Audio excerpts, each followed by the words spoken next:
to chime in with questions, Nope. or if you want them to chat their questions. I What's would up, love Brad? it if you guys chimed in, if you guys had questions. If you don't feel comfortable with that and you want to put it in the group chat, that's totally fine too, but I love interactive, and this is my first online training, so please feel free to chat as much as you want, ask whatever questions you have. So just leave yourself muted so we don't hear all the feedback, and then when you're ready to talk, just hit unmute and go for it. But this is Liz Merringer. Did I say that right? Yes, that's correct. She is a 2015 graduate of Ohio Christian University with a bachelor's degree in psychology, and she began her career at Fairfield County Protective Services in the fall of 2016.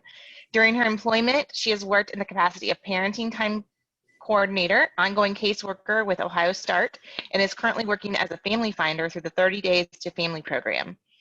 She has learned to work closely with families in all walks of life. However, most of her work has been with families who struggle with parental substance use,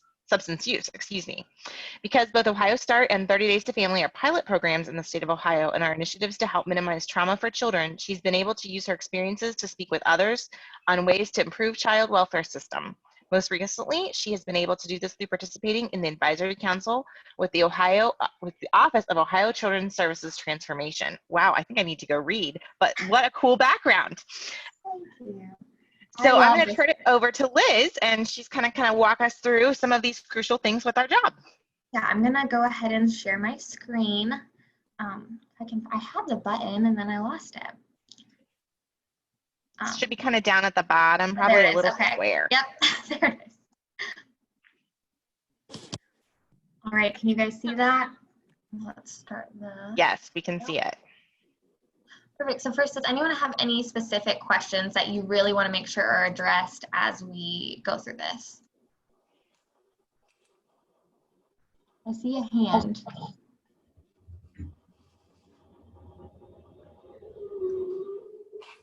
Going once, going twice. Okay. Oh, my mouse is doing all kinds of things. So, like Ann said, I've been working here since 2016, fall of 2016, so I'm about to hit 4 years. And I love this work. I feel really passionate about it. So hopefully that comes through to you guys as we're talking today. Just briefly, because you guys are all mandated reporters, I want to talk about mandated reporting and what that means. So, and there's a list of different mandated reporters, but you guys as school personnel and professionals are required to report any potential abuse or neglect that you think are happening in the homes. Oh, sorry, my mouse is very sensitive. Okay. Other people, doctors, nurses, really anyone that sees and works with kids in a professional capacity are mandated reporters. And so a lot of our reports do come from mandated reporters, particularly school staff, because they're seeing the kids every single day, and they are the ones that notice. I mean, teachers have great relationships with the kids, so definitely see a lot from teachers. I'm just not going to read through all of this, but failure to report any concerns of abuse or neglect when you are a mandated reporter is a misdemeanor. I've given this slideshow to Ann so you guys can read through all of that if you have questions.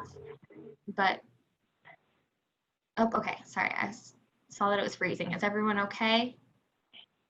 Or is it just Catherine? Okay. So yeah, I don't say that too threatening. I don't like this slide because it feels like really threatening. Like if you don't report, then you're gonna be charged.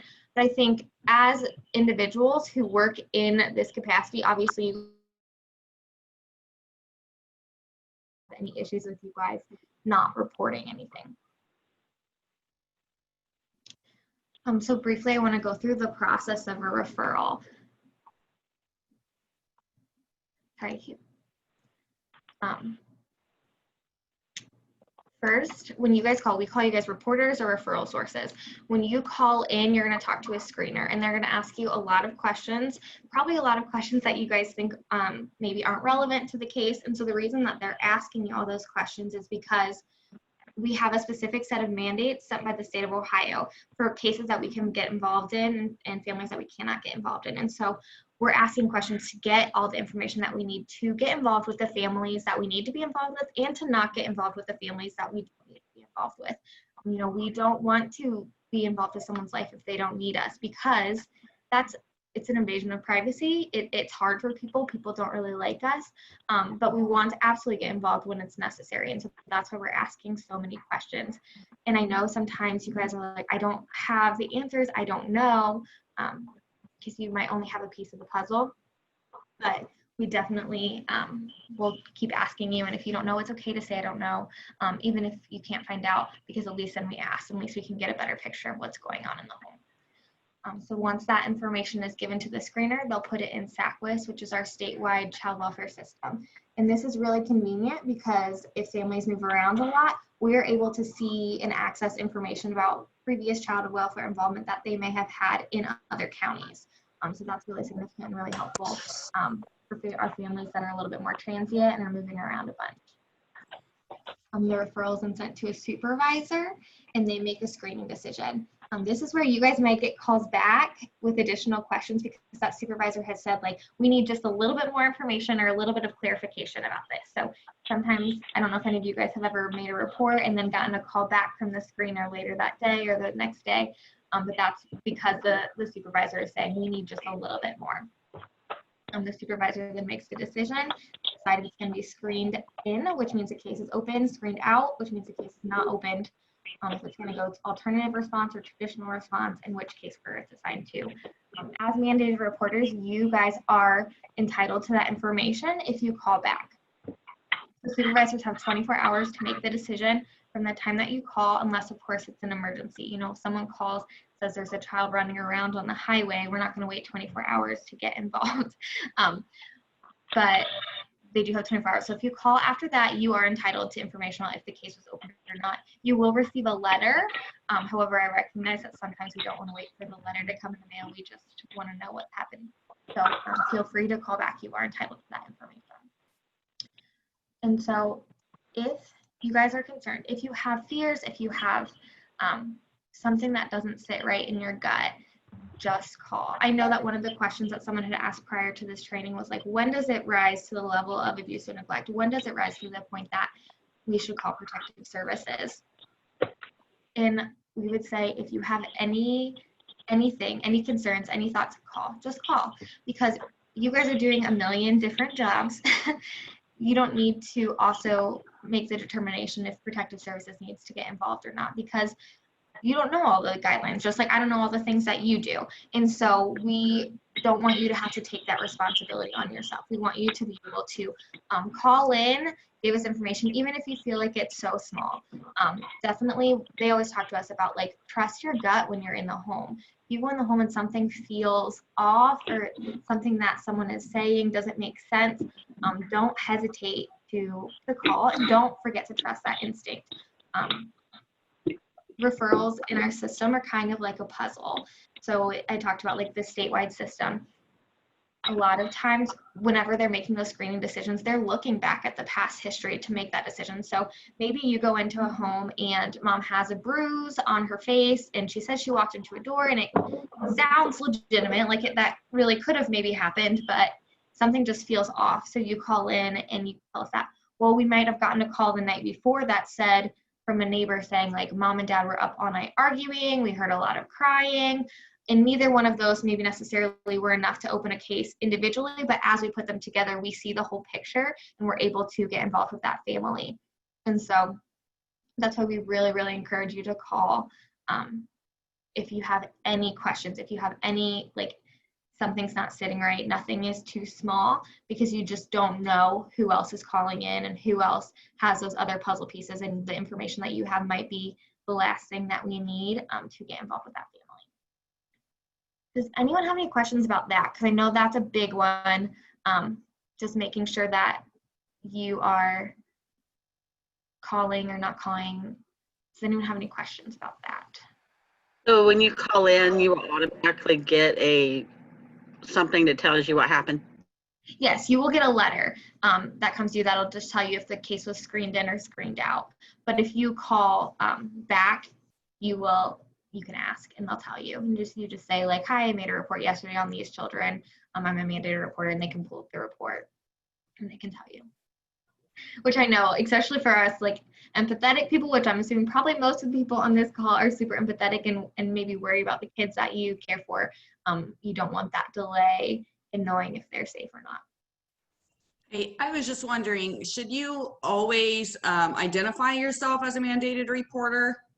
Yes, because if you don't identify yourself as a mandated reporter, then you aren't entitled to any information.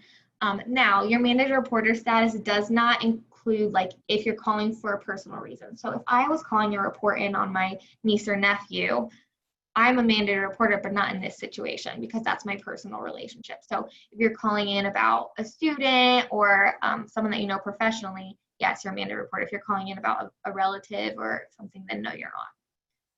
But yes, I would definitely recommend saying that you're a mandated reporter. Any other questions about mandated reporting or referrals?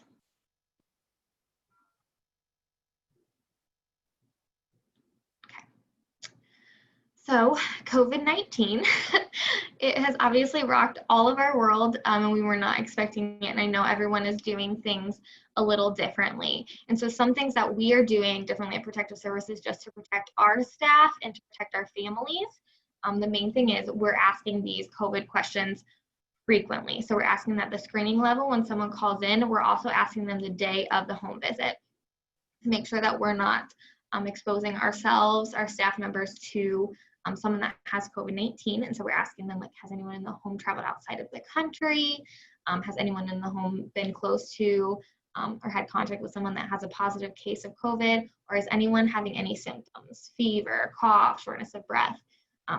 We're asking this again, like multiple times. So that way, if we call the day of, hey, I'm supposed to be there this afternoon, and they say, well, actually, you know, Johnny's been running a fever all day, we're going to reschedule or we're going to think outside the box. So are we going to FaceTime? Are we going to go look in the window? Are we going to make sure that that we have our mask, Johnny has a mask? Like, we're going to do whatever we need to make sure that we can assure safety of that kid while still making sure that our staff are safe. If anyone does get exposed to COVID, we are quarantining ourselves for 2 weeks. And so that's where a lot of the other staff members are stepping up and saying, like, I'll do this visit for you, I'll do that, to make sure that we are not spreading it to any of the other families that we work with. Some other precautions that we're doing are we are wearing masks at all of our visits. We ask the family to wear masks if needed. We'll do visits outside if possible. We'll try to limit the time in the home. So I know that sounds kind of, again, limiting the time, but still ensuring safety. So for example, I had a visit where I called the foster mom. I talked to them on the phone the day of the visit about everything that was going on, everything that we would have talked about at the face-to-face visit. We discussed over the phone. So that way, when I got to the home later that afternoon, I was able to see the kids, talk to the kids, see how they interact with the caregiver without having to have that half an hour conversation that could have been had over the phone in person. And so doing things like that to try to limit this amount of time in the home. Anyone have questions about COVID? Does anyone have fears about going into homes with everything that's going on?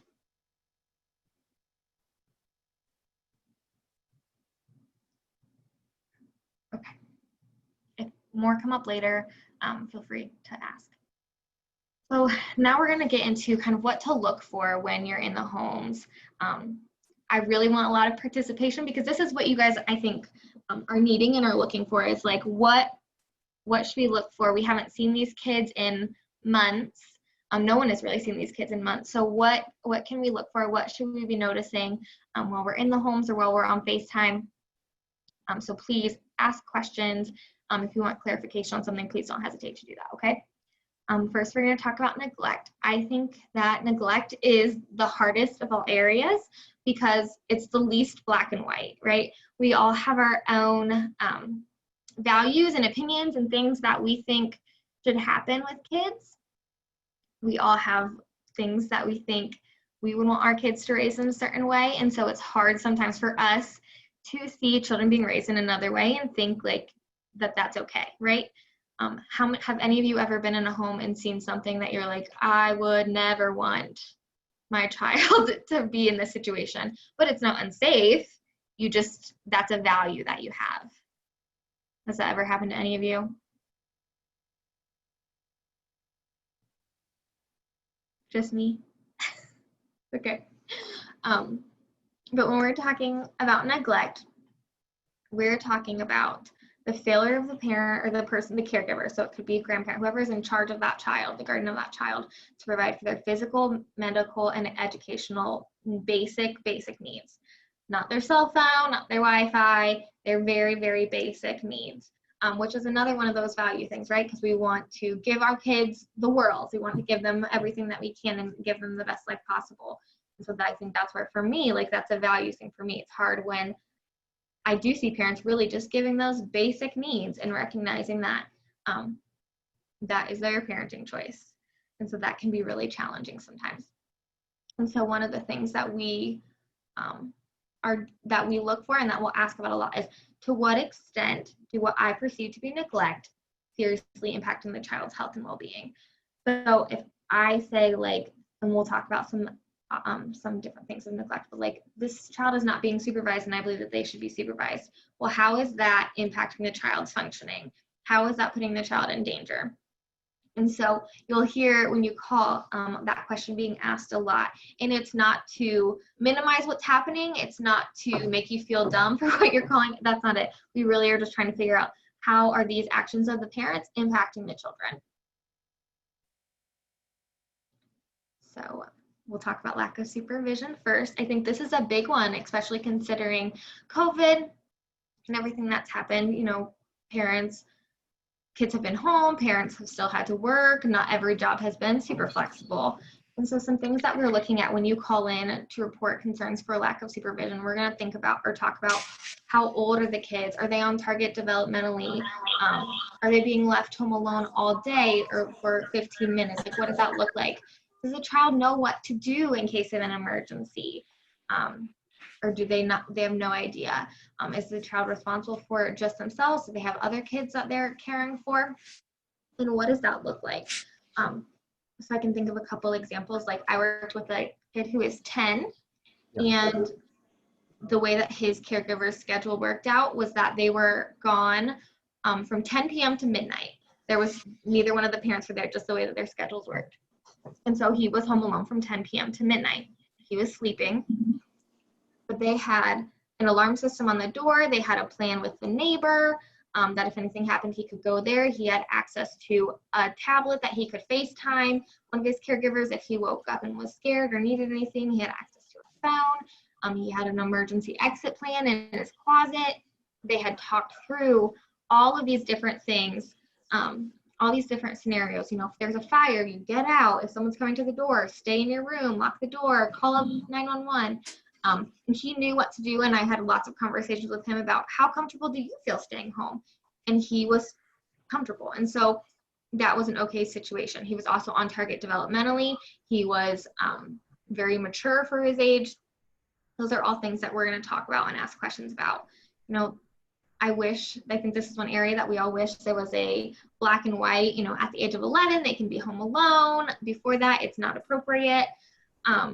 Unfortunately, that's not the case. We work with lots of kids that are 16, 17 years old that I would not recommend being unsupervised. And then we work with lots of kids that are able to be unsupervised for small amounts of time, depending on just their maturity level and what's going on. Obviously, there are some like, oh yeah, go ahead. I have a quick question. Yeah. This is Molly. So you've got listed there length of time left alone. Is lack of supervision, is it always if the child's left alone, or would it come into play if maybe a child isn't being supervised adequately? There's an adult there, but maybe they're not paying attention or they're involved in something else. Is that also a consideration? Absolutely, especially if the child is getting into something that is harmful, right? So I'll use myself as an example. I have a child that's almost 3. We have a pretty small house, so I might not be in the room with him at all times, right? I might not have my eyes on him at all times, but I'm constantly checking in on him, making sure he's not getting into trouble. If I hear something alarming, I'm gonna go see what's happening. If there's a parent and a child that is getting into trouble, that is having access to guns or weapons or knives, and the parents at the home, but they're not doing anything to protect the child, that's absolutely something that we would consider. We also see substance use impact this a lot. We'll see, parents who abuse substances and are physically in the home, but are not able to provide adequate supervision. And so we're going to ask some of those same questions, like, what are they doing? What are the kids getting into? What needs are not being met because of this lack of supervision? Obviously, again, like toddlers need to be supervised. They can't be left home alone. They can't be left with a sleeping caregiver all day. They get into everything. But a 14, 15-year-old, mom's passed out on the couch all day. Okay, is that 14-year-old able to get their own food? Are they able to get themselves to school? Are they on target developmentally? A lot of times, sometimes we ask these questions and it feels kind of yucky, because in an ideal world, all 14-year-olds or all kids would just have someone who's able to be there for them and support them and just have parents that are active in their lives. Unfortunately, that's not always the case. And so we're looking again at how is that neglect, how is that lack of supervision impacting the child? And then is the intervention on this kind of thing, is it mostly like a education or helping the family better understand, or? It's going to really depend on the case. I got you. Sometimes it's as simple as linking them with daycare. Sometimes people don't know how to be linked with daycare, or feel like they can't afford it and they don't know what options are out there to help them. Sometimes it is just that education of like, hey, your child is getting into things. And here's maybe it's getting them lock boxes to make sure the kids aren't getting into the medication or to whatever they may be getting into. If it's substance use, obviously that's a little bit deeper. And it really when we figure out, okay, we need to address the substance use problem in order to address the supervision issue. And so we try really hard to focus on not just like what's the problem, but what's the cause of the problem? What's the cause of the safety concern? So that way we can move forward and we can help the family and not just put a blanket, like do these things. Does that answer your question? Thank you. You're welcome. I have a question for you. Because perceptions vary with different people so much, where I would never leave my 5-year-old at home alone. Right. Someone else might do that, thinking it's just fine. Mm-hmm. Do we have like a legal, or not even so much as a legal, but does CPS have something where they kind of look at and say, okay, this is definitely the age where we should not leave a child home alone? There is not a number. I wish there was, because it's easier, right? There's not a number. And so that's where we're going to at. 5 is obviously like I think that length of time is really important for 5.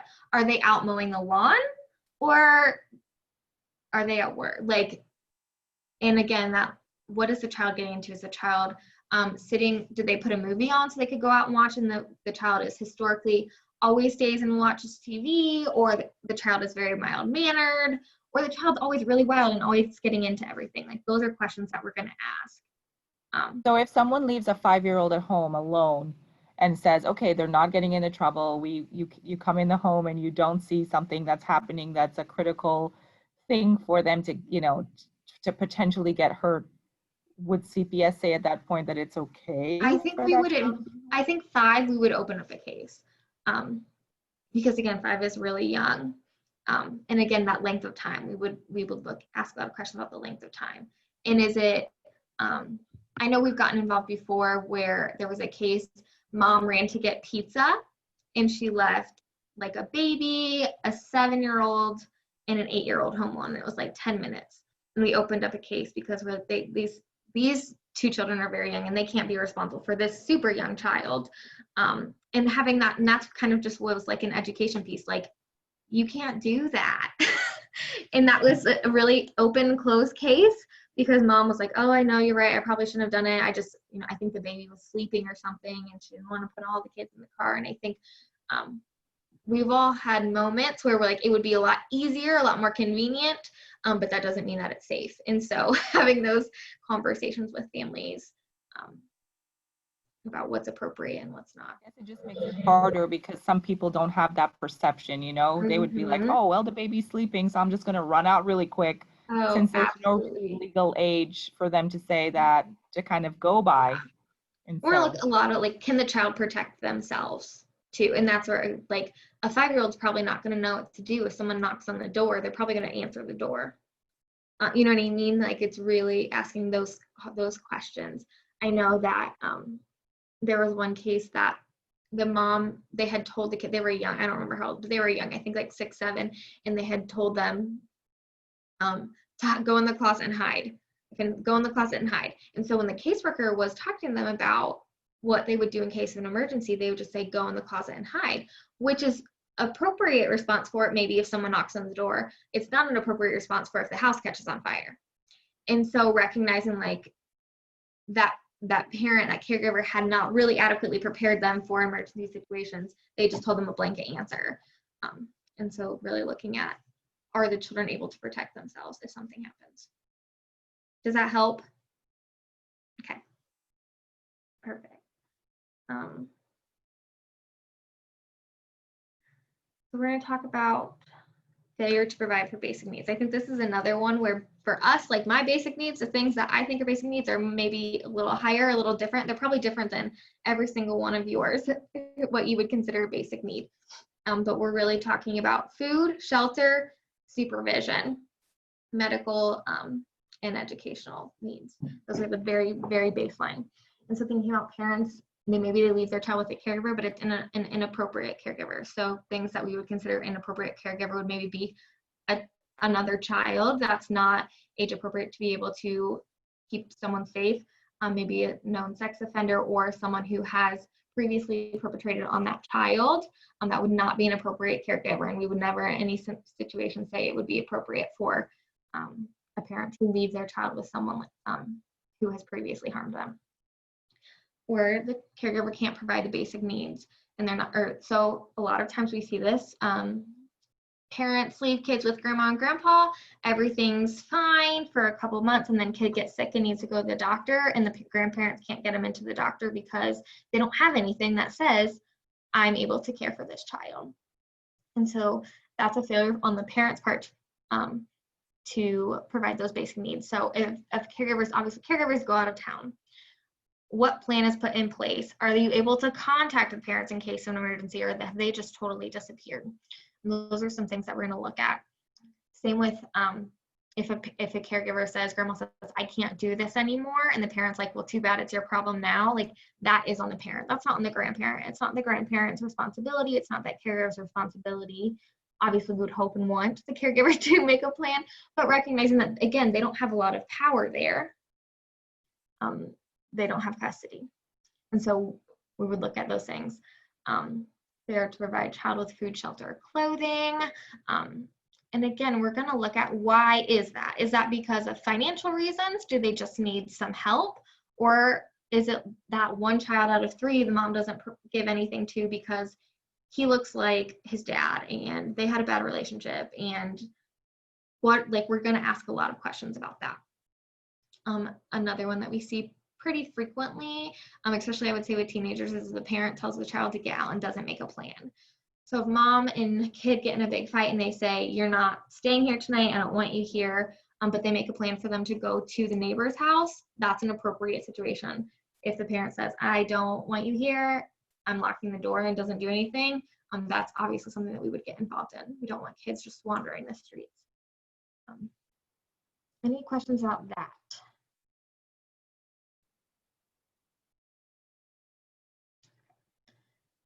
And lack of utilities. This one I think is maybe the hardest. Well, okay, we're gonna get to dirty homes in a minute, but lack of utilities is hard because I think sometimes people think if the house doesn't have utilities, CPS will automatically get involved and they will automatically remove the children. And that is not the case. So again, we're gonna look at how is that impacting the child. So we have 2 teenagers and their dad living in an apartment that doesn't have water, but there's a gas station across the street that they can use to go to the bathroom. They're able to shower at the neighbor's house every day. They have bottles of water that they can drink. As long as those basic needs are met, they don't necessarily have to have utilities in the home. Same with like electric. We're gonna look at, is it the middle of winter and the house is freezing and they can't keep themselves warm enough, and is it rising to the level of a safety concern. Or maybe the child has a medical condition that they need their medicines refrigerated and they don't have any type of electricity, like anything that's going to negatively impact the child. But just because they do not have utilities does not automatically mean that we would remove a child for that. Also homelessness, like are the parents able to make a plan? Are they homeless due to fault of their own? Like maybe it's their substance use has gotten them kicked out of their home. And have they made a plan for the kids? Can they stay with the neighbor? Can they stay with grandma? Or are they just kind of bringing them along for the ride and having them stay in the car or wherever with them? Any questions about lack of utilities? Some of these you guys might see more.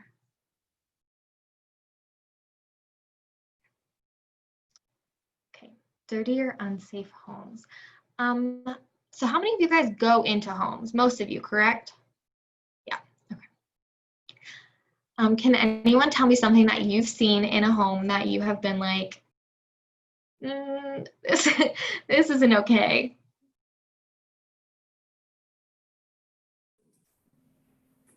Cockroaches Mm-hmm. and other friends that crawl. Yep, that one's no fun.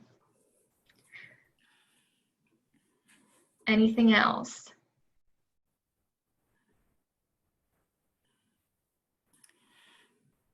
Not in my current position, but in my previous position, we went into some homes where they had a lock on the outside of a child's door because he was a sex offender. And then I've been in some homes where they didn't have, running water, and they were using buckets to go to the restroom on. Yeah. The feces on the floor from animals and. Yep. Yeah. I think we've all probably been in a home that we ourselves would not want to live in, right? I think that's probably safe to say we've all probably walked into a home and said like, hey, it's fine, but I don't really want to live there. And so that's where those values really come in. So things that we're looking for are health or safety hazards, and how is that impacting the child? Are you able to walk around the home? A lot of times I walk into homes and there's just stuff everywhere. But am I able to walk safely and clearly? Are there paths? And again, that's where the age of the child will also impact it. An 8-year-old can walk pretty clearly through paths. If there's like stuff piled against the wall, like that's maybe not a big deal. They can get through the home easily. Again, a toddler who's learning how to walk and who's crawling and climbing, that's going to be a bigger issue. The clutter all over the ground. Same with like animal feces. I have been in homes before where it's all teenagers. They are all more than capable of picking up the animal feces on the ground. They choose not to. They choose to step over it, and they have the ability to step over it, and they were not removed just because of that. If it was a toddler who was crawling, like that's a safety hazard. That's a health hazard for that child. We're also going to look at like exposed wiring. Are there holes? Are the kids being exposed to elements because of a broken window? Things like that, as well as just unstable. Is the home safe to live in? Is it safe to reside in?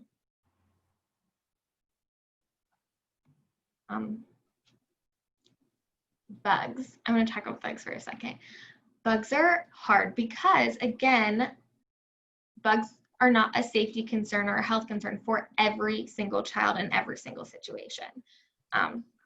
Cockroaches around infants, we use that one a lot because infants cannot protect themselves against any type of bugs, right? They don't have the ability to kill them or to move away from them.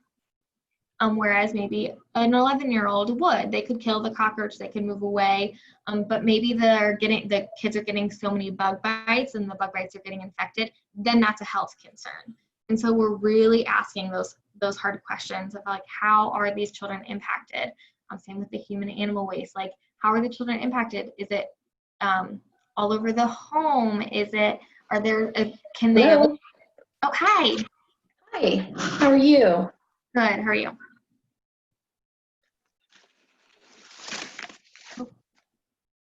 Someone have a question? gonna keep going.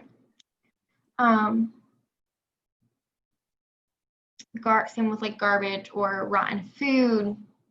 Again, like, is it creating a health hazard for the kids? We don't want kids to be in unsafe situations. We don't want kids to be in situations where they're going to get sick if they eat something or they touch something or the home is not clean.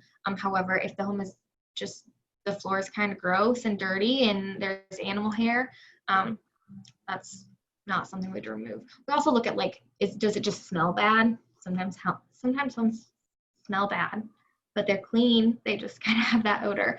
And so we're really going to ask some of those questions about how is it impacting the kid.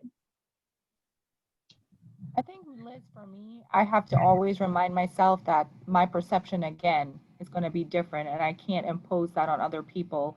Yes. For instance, what I might think is a dirty house to someone else may not be that. And so you have to be very careful of what you're looking for. I try to do that, be very careful of what I'm looking for, so that it's not like I'm looking at appearance more than it's really a health hazard or a safety hazard for this person. Absolutely. Absolutely. Something that's helpful, and that's been helpful for me, is think about observable things. So when you call in, you're saying their home is dirty. They're going to ask questions like, what does dirty mean to you? So think about, okay, well, they have food all over the counter and it's rotten. And when I walked in the home, it smelled like animal feces or urine. And there was clutter all over the floor and I had to step over things in order to get to the living room. Like, those are the kinds of things you want to really be descriptive of the home. Pay attention to your surroundings and what are you observing? What are you seeing that you can report it? Not just it's dirty. Because like you said, Bianca, like, we all have a different opinion on what's dirty and what's not dirty. And so when we can say like, yeah, there's giant piles of laundry in all the doorways and you have to climb over the laundry to get to the bedrooms, like, we're going to be concerned about that. But again, that's as simple as going into the home and talking to them about that and making sure that they get it cleaned up. Another thing that people, just a sign of, I think sometimes people get frustrated because say you call in, say they have laundry everywhere. We call, say, hey, we're going to come out to the home. They clean up the laundry. And then we come in and everything looks great. And so we close the case. And I think that frustrates people so much sometimes because they're like, but we'll still address, like, you would still address, this is why that's a problem. And it's not a problem anymore because they cleaned it up in fear of us doing something. And so we see that a lot where people are like, why are you warning them? You're not really seeing how bad the home was. And we believe you. We believe you in what you're reporting. But if they're cleaning it up before we get there, then that really is, as long as they're cleaning it up, that's what we were going to ask them to do anyways. So sometimes that's frustrating for people. Sorry. Some other just like hygiene related things that cause unsafe situations. Child has access to weapons, specifically guns is a big one. We also think about a child that is exhibiting like suicidal ideations or has a history of self-harm, and caregivers aren't being careful with scissors and knives and things like that. We really want to pay attention to the age of the child. Even things like cleaning supplies, like, for a lot of kids, it's not a big deal for cleaning supplies to not be locked up. But if we know that a child huffs something, we want to make sure that those things that are huffable are locked up. Or if they drink bleach or they do it, like, we want to make sure that whatever those specific needs of the child are, that those things are being taken care of.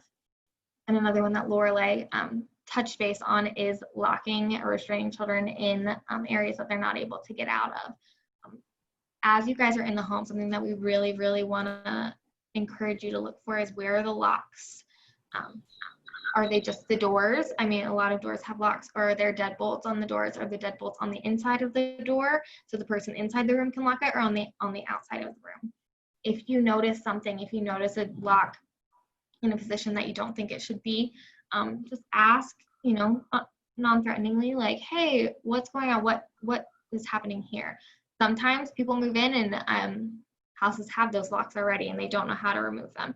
And again, that's where trust your gut, right? If you ask someone and they're like, oh, it was here, and they're really defensive, and you just get this feeling in your gut, like, trust that. I could not stress that enough. Trust that feeling. It leads you, it's normally right. So definitely pay attention to where locks are. And then in regards to child support hygiene, again, that's another values thing. We all, like, I'm sure we all have opinions about how often a child should be bathed and what they should wear and should go to school in, but it's really how is it impacting the child? Do they smell so bad that they're getting made fun of?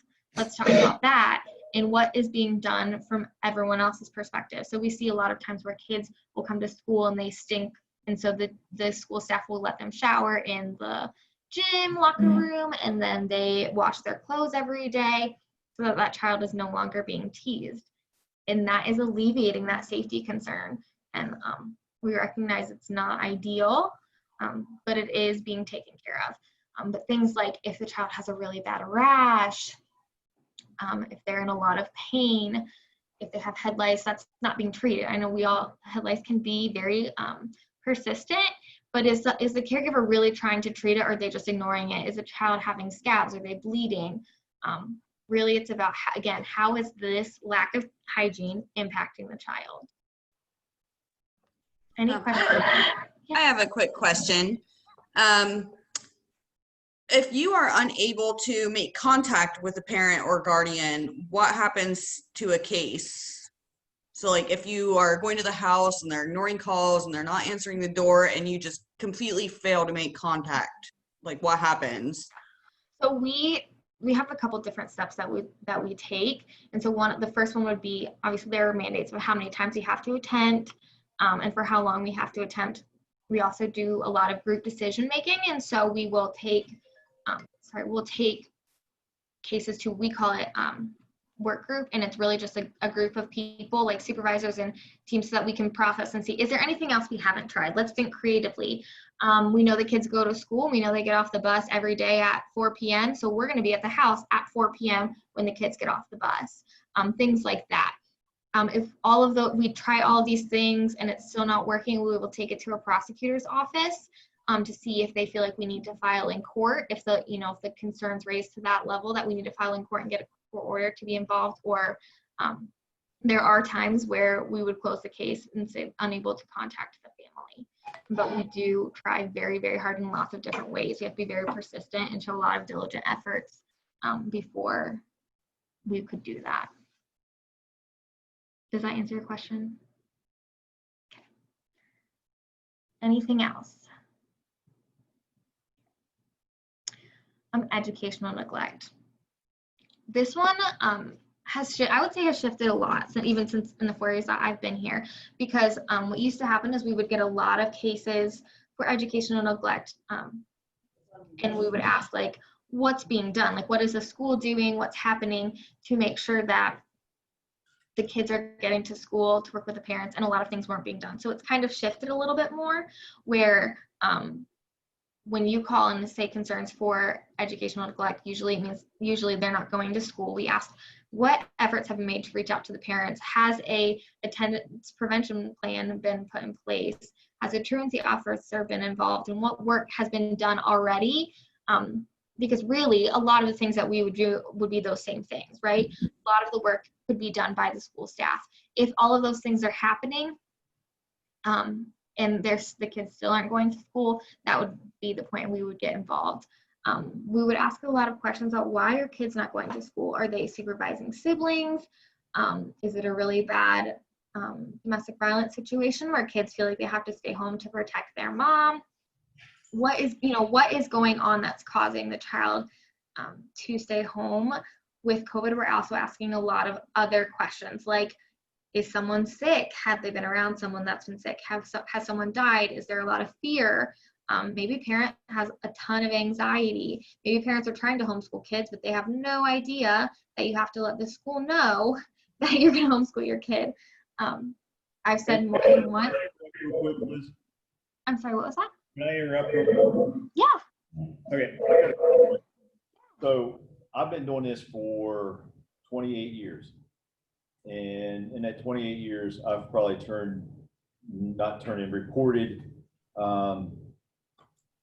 15 to 20 parents of either neglect or abuse whatever you want to call it. Out of those that I've turned in or reported, nothing's ever been done. I've had a child that has been put in boiling water, that has had a tooth knocked out,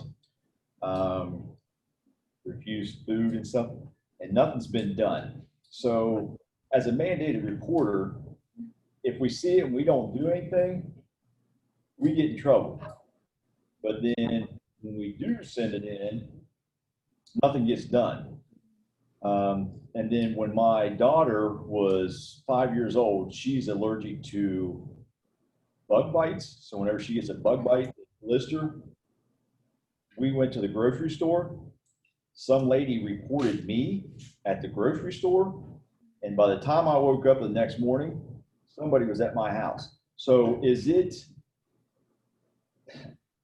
just seems like if the people are below the poverty line, nothing gets done. And people that go to work every day and try to provide for their child, something gets done right away. So how do we pick and choose? And so I think I am sorry that all those things happened to you, is what I first want to say. Like, that none of those things are okay, right? It's not okay that nothing was done. The thing that I would really encourage you to remember is, like, most of the families that we work with, I would say probably 80 to 90% live below the poverty line. So the majority of the families that we are working with do live below the poverty line. They are, because we know that those kids are more at risk. And a lot of times it's a generational thing. And so people aren't really taught how to parent. I cannot speak to why some of those, why those 8 specific cases were not opened up. Other than just to say, like, there are guidelines from the state. We cannot just open up every case that people call in. And so that's why we're asking all of these questions, because we really have to have information to justify getting involved with the family.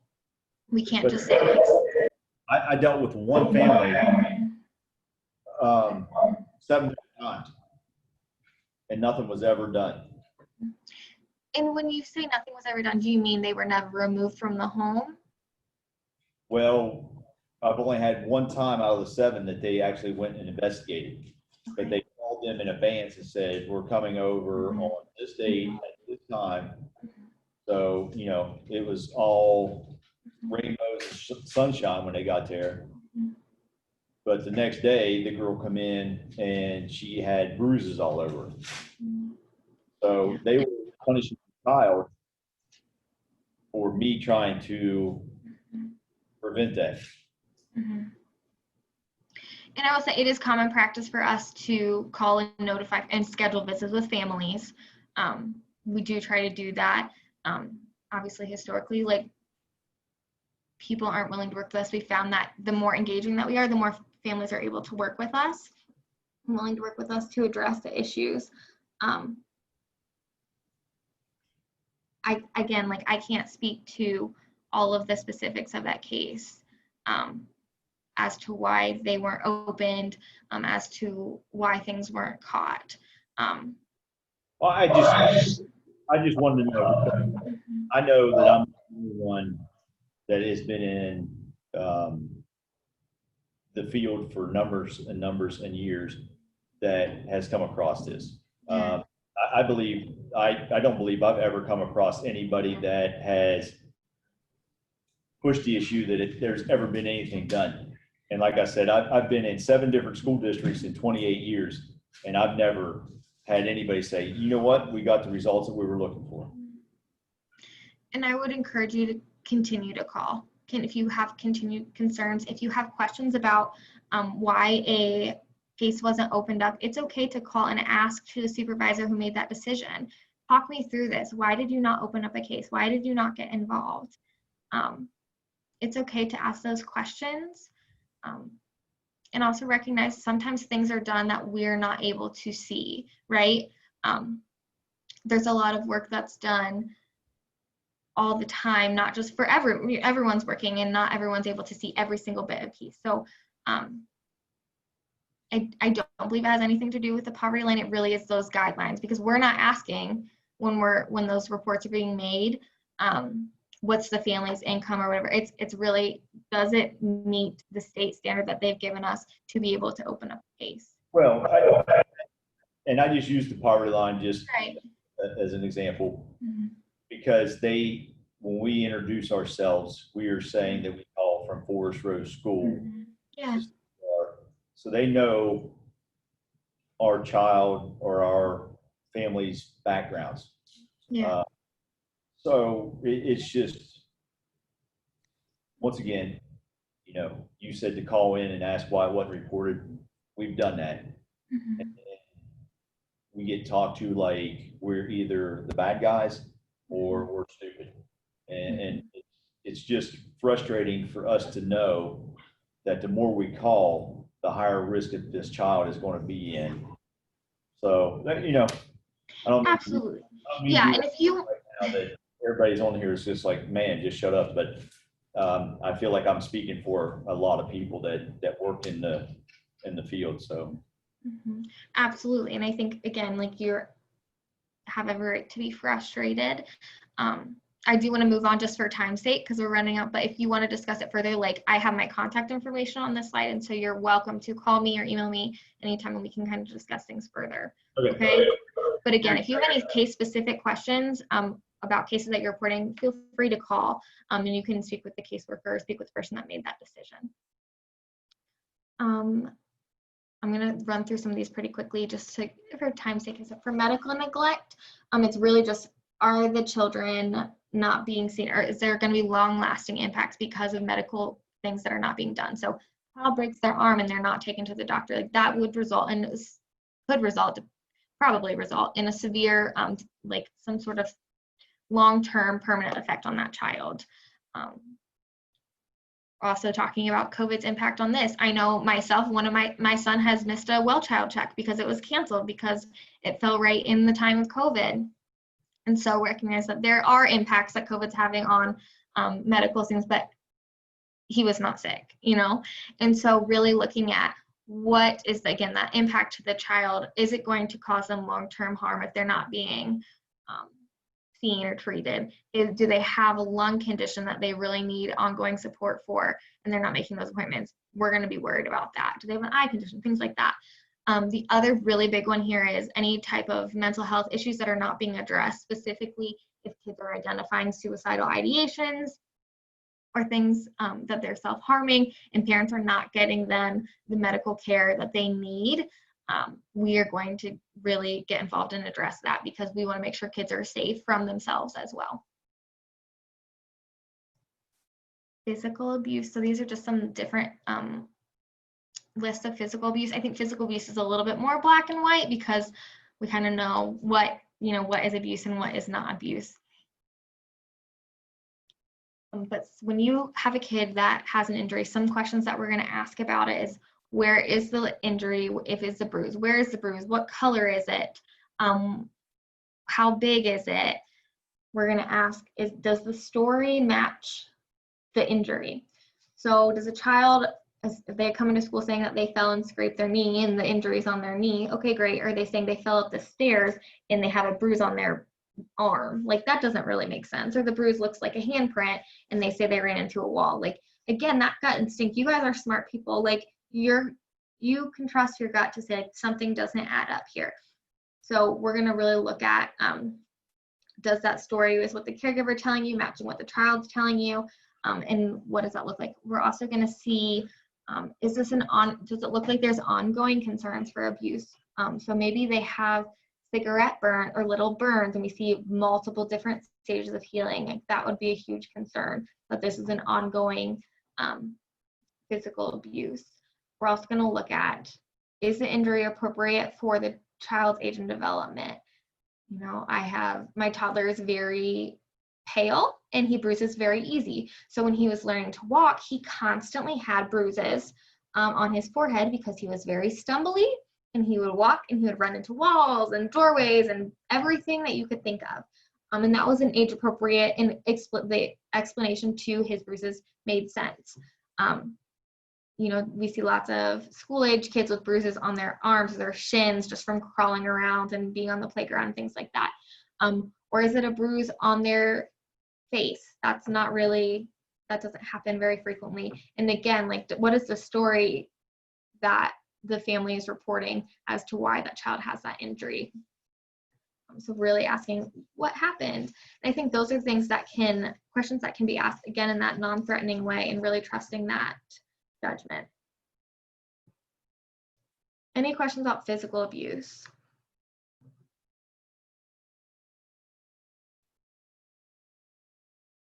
No? Okay.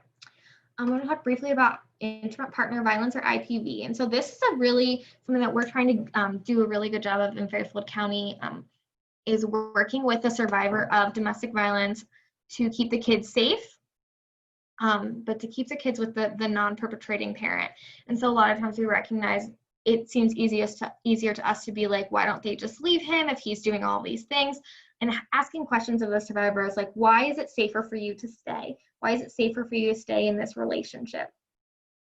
Maybe the mom has tried to leave before and things got worse. We've had batterers who every time they left the house, they took one child with them because they knew mom would not leave without all of the children. And so really looking at what is the survivor doing to protect the kids from the batterers or the perpetrator's abuse. A lot of times kids don't see domestic violence or see that violence in between their parents, but they are very much aware of it.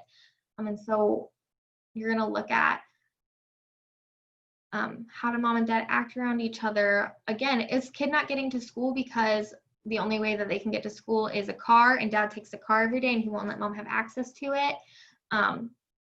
You're going to look at, does mom, and I say mom, perpetrators are usually the fathers, victims are usually the moms, but just statistically, but sometimes it's opposite as well.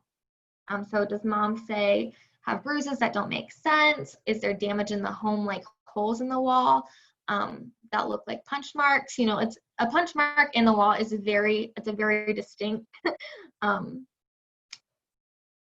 very distinct thing, because it's the right level and it's the right size, and you can tell. And so asking questions, oh, what happened there, and seeing what they say or what happens as well. Some examples of things that we would open up is if a child receives an injury as a result. So maybe dad throws something across the room and it hits kiddo instead. A pattern of violence in the home, or if there's a weapon or threat of weapon during the incident. Any questions about IPV? Okay. And then substance use. I know that you guys are seeing this because we're seeing this a lot. About 80% of our cases have substance use concerns. It's very big. Meth is really making a comeback. And then recently over COVID, it kind of switched back to heroin and fentanyl. So that's been an interesting shift. So some questions that we're going to ask are, do the kids have access to the substances or the paraphernalia? Can they reach the needles in the home? Does mom keep them in her purse and the kids dig through her purse all the time looking for candy? We're going to really try to figure out how is the impact of the substance use, of the parental substance use impacting the child. So that's kind of where the supervision comes in place. That would be a neglect if the substance use was impacting the supervision, whereas if kids had access to drugs, had access to paraphernalia, that would be a physical abuse. If the parents are using in front of the kids, if the parents are taking the kids on drug runs, all of those would be screened in reports. Also, if they knowingly allow them to be living in a meth lab or have exposure to a meth lab, that would be a screened in report.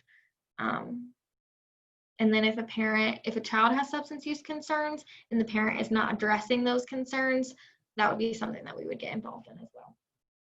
I'm going to skip the last of these, but all of these pages or all of these slides, I believe Anne has them, correct? Maybe not. I sent it to Anne, so you should be able to have access to it. I've also included all of my information on the last slide. So if you have questions about anything that I said or anything that you read or just want to kind of talk through something, feel free to give me a call. I'd be happy to talk with any of you guys. Sorry it got so rushed there at the end, but I'm glad that you guys asked a lot of really good questions. I know you have another session at 1, right? At 1, so I don't want to keep you guys. But does anyone have any last questions?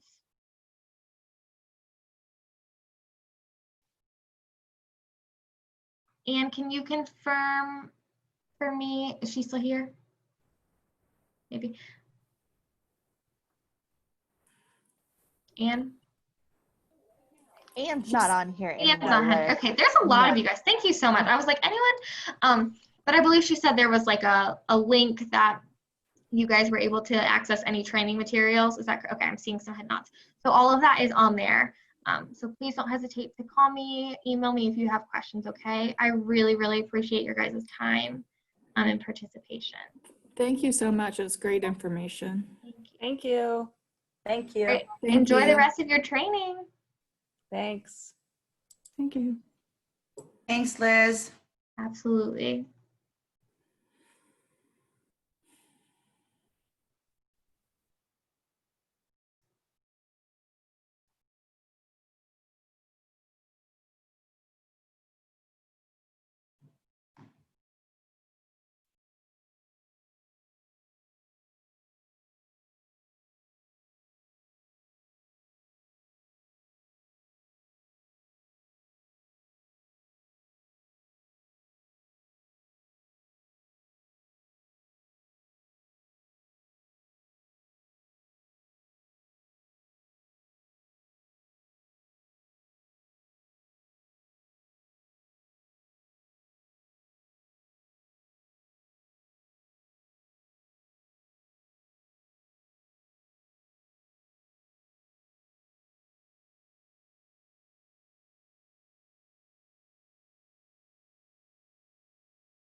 I think this is the quietest I've ever seen this bunch.